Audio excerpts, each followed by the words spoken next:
I'm delighted to be joined by the distinguished Republican commentator, Bill Kristol. Bill, obviously we've all been watching events in America with our jaws dropped from over here, but just try and put it into context. You've been involved in elections for donkey's years. Just try and put into context the events of the last few days for us.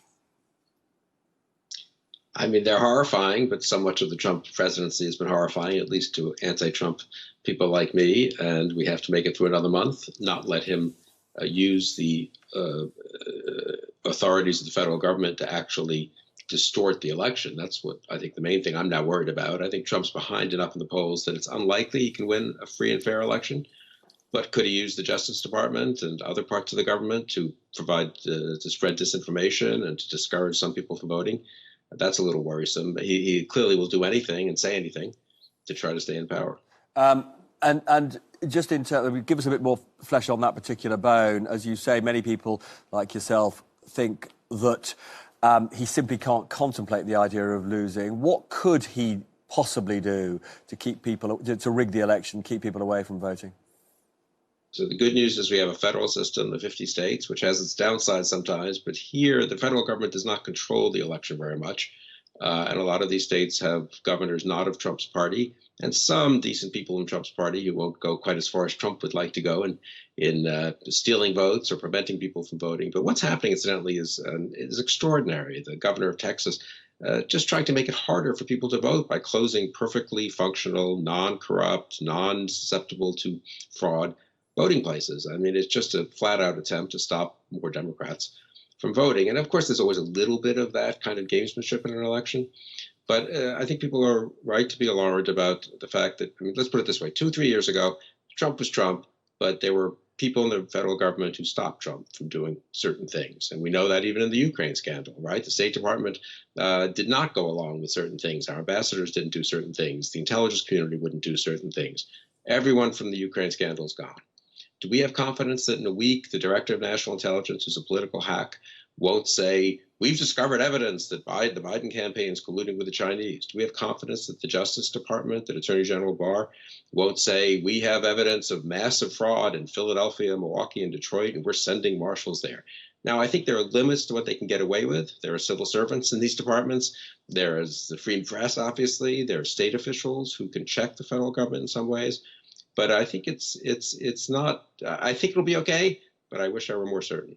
Gosh, I mean, it's a very troubling picture you paint for us. I mean, quite a lot of people that I speak to at high levels in politics in America do not believe, whatever the outcome may turn out to be eventually, that he will be budged or will accept defeat for weeks. Do you think that is a risk?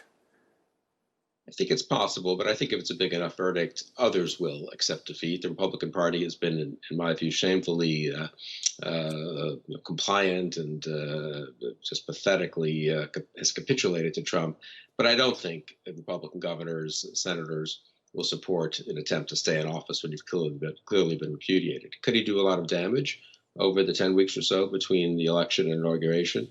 Sure, but, irresponsible behavior that's hard to check the president of the United States. It's a powerful office. We just need to make it through these months and get a responsible president in there. And I think the system is strong enough to do that. I think the international system, incidentally, has proved stronger than I would have expected. And our allies have really put up with a lot to try to keep things together. And I hope they only have to put up with that for another 3 months or so. I mean, just on the narrow issue of the way that he's behaved over the last few days, ripping off his mask when he should have been keeping it on, travelling in a car when he was plainly highly infectious with his security detail. What kind of impact does that kind of conduct, in your view, have on voters? Does it make him less popular, more popular? I think there's some evidence that's slightly less, but this has been such a baked-in electorate for so long. He's got the support of 40% of the country, but probably not more than 43, 44. So the variance is very low. The rank selfishness, lack of caring about other people, you would think that that would offend Americans' humanity. We have humanity here, so I think, most of the time. But there's an awful lot of excusing and rationalizing Everyone focuses on Trump's base, these crowds you see on television. But I've got to say, and I think this is somewhat different from elsewhere in the world, the conservative elites have been shameful. And I say this as someone who's been part of that world of journalism and intellectual world, and I know a lot of the business types. They have rationalized and excused behavior that they should not have, that they would not in other contexts. I don't know why exactly. I guess they're so terrified that Joe Biden would become president. It's kind of ridiculous. But they have.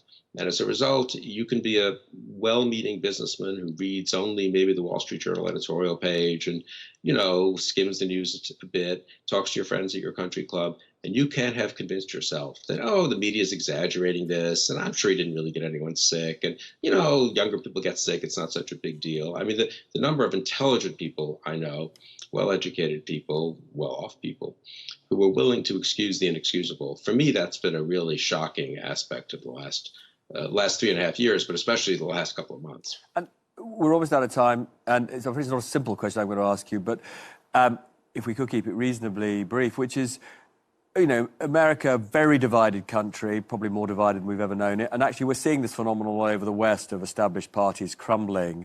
There are some people who think that if Joe Biden wins, he should bring senior Republicans into his administration in an attempt to heal. Do you think he should do that? And do you think he will do that? I think he'll bring in some of the Republicans who were not complicit in the Trump years, but that will not reassure the Trump people. And they are going to have to, some of them will rethink. Maybe when he's out of power, some of that attraction goes away. But we're not going to stop being pretty divided that quickly. Listen, lovely to talk to you. And I hope you'll come back again soon.